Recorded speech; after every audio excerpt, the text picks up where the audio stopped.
Yo, what's going on, guys? It's Houston Sports Talk back in the video today, and today we're going to be talking about a potential trade to send Jrue Holiday, the Dallas Mavericks, to reunite with Anthony Davis, who he played with in New Orleans.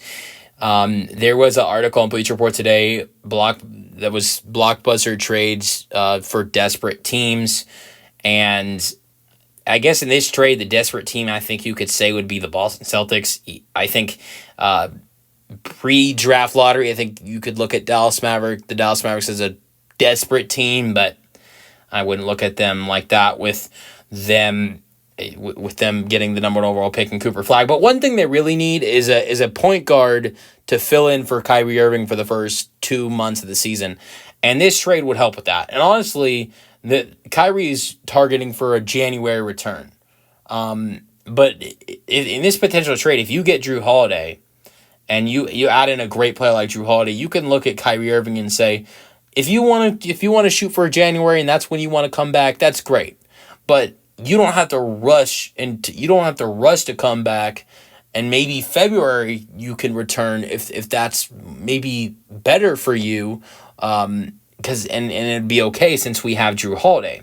Now this trade, proposed by Bleacher Report, I didn't come up with this deal, would send Daniel Gafford and P.J. Washington to the Boston Celtics. The Brooklyn Nets help out in the deal because Dallas would send Dwight Powell and a 2026 second-round pick in the deal. And actually, this second-round pick would be from Boston. So Boston gives up a second-round pick in 2026. The Nets get Dwight Powell in the deal. They're coming in to help out. They're not giving up anything. They get Powell and the 2026 second round pick from Boston, and Dallas receives Jrue Holiday.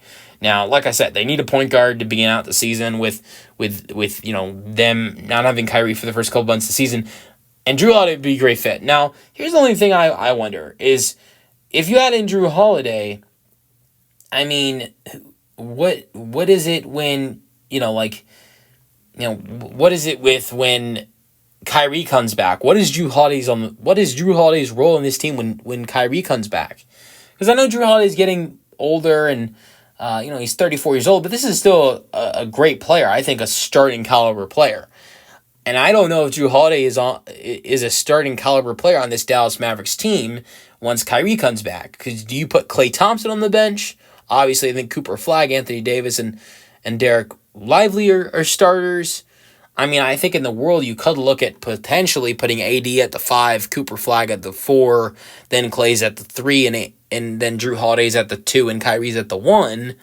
But I think you like the bigger lineup of Lively, AD, and Flag instead of the front court being AD, Flag, and Klay Thompson, and then the backcourt being Jrue Holiday and Kyrie.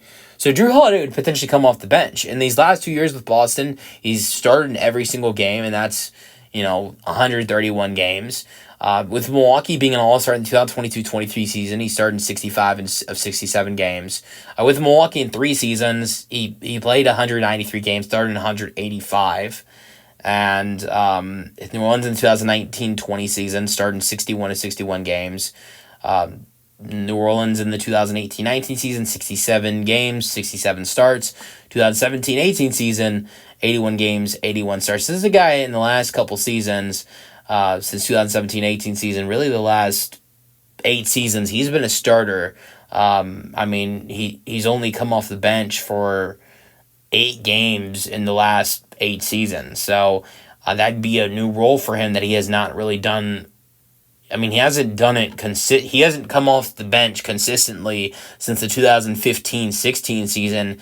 He played in 65 games in 23 starts for the New Orleans Pelicans in the 2015-16 season. But this year for the Boston Celtics, Holiday played 62 games, 62 starts, 31 minutes per game, 44% from the floor, 35% from 3, with 11.1 points per game, 4 assists per game, 4 rebounds per game. Keep in mind, Holiday's also really great defensively, to the point last year he finished top 6 in Defensive Player of the Year voting, and also was a part of the all-defensive team.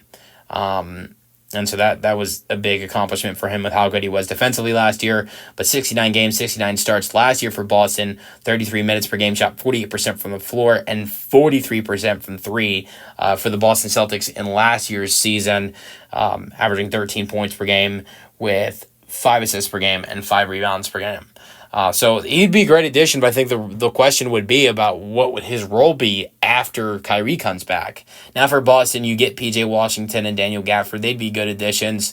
And, Derek White can just slide over to the point guard, or you can start Peyton Pritchard, which I don't know if that's something they'd want to do. But P.J. Washington had a great season with Dallas, averaged 15 and 8 this season. From three, shot a really good 38% from three in 57 games, 56 starts. Daniel Gafford is also a really good player that you could add in this deal. If you're Boston, averaged 12.3 points per game and 7 rebounds per game this season and only 21.5 minutes per game this year. So, and was really good last year with Dallas, averaging 11.2 points per game and 7 rebounds per game when getting traded to Dallas last year.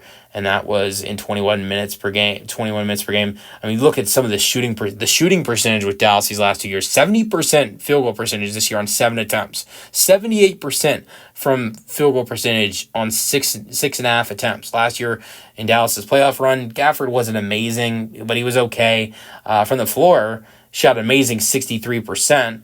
Averaged 9 and 6 during Dallas's playoff run. But that's, Kyrie, and he only played 20 minutes per game. Kyrie and Luka played a big role in their playoff run, and Derek Lively played a lot more than Gafford in the playoff run as well. But I think Gafford and P.J. Washington would be good additions in this deal. Give up Holiday, receive those two guys, give up a second-round pick. It would be okay trade for Boston, but you guys let me know your thoughts on the potential trade in the comment section, and peace out.